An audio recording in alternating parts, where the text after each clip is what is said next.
Semua makhluk ini adalah semua ciptaan yang ada setelah dia ada. Jadi setelah Allah ada, atau setelah Allah itu dengan dia, ada barang atau ada ciptaan atau ada makhluk yang baru muncul, itu ada ciptaannya Allah. Dan otomatis Allah pasti bisa menguasai, pasti bisa menundukkan, pasti bisa menjinakkan yang namanya makhluknya Allah. Nah, kemudian tidak cuma itu saja, Allah pun juga bisa menundukkan, menjinakkan, dan menguasakan sebagiannya kepada sebagian makhluknya. Jadi gini, ada kalanya manusia itu sebagai makhluk Allah itu diberikan sedikit kekuasaan, diberikan sedikit bagiannya Allah itu bisa menundukkan atau menjinakkan atau bahkan menguasai makhluk yang lainnya. Contohnya gini, jangan tahu kecil yang main layangan itu kan, dia kan bisa bermain, dia bisa menguasai ilmunya angin, makanya dia tahu ini bisa naikkan layangan. Jadi dia paham ilmu angin, jadi dia bisa sedikit menguasai ilmu angin, makanya dia bisa main layangan. Yang kedua, orang bisa menemukan pesawat terbang, artinya dia bisa menguasai ilmu bagaimana kok bisa besi yang segitu beratnya bisa terbang, bisa mengantarkan orang dari A ke B, dari lokasi A ke lokasi B. Itu kalau nggak punya ilmunya nggak bisa.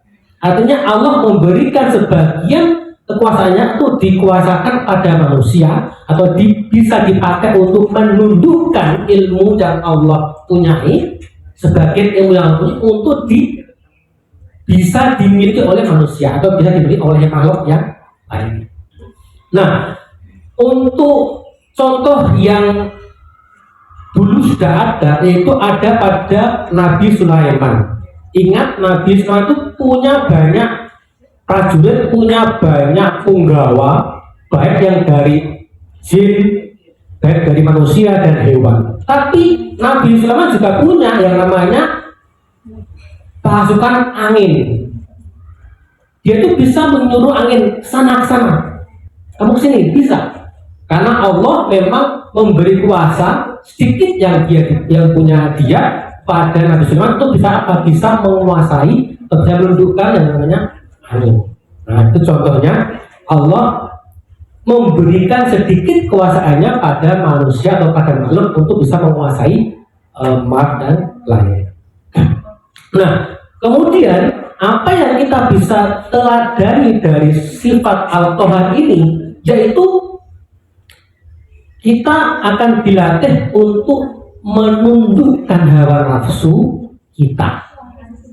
Jadi kita bahkan harus, bukannya kita malah diminta, kita harus bisa menundukkan apa yang ada di nafsu kita.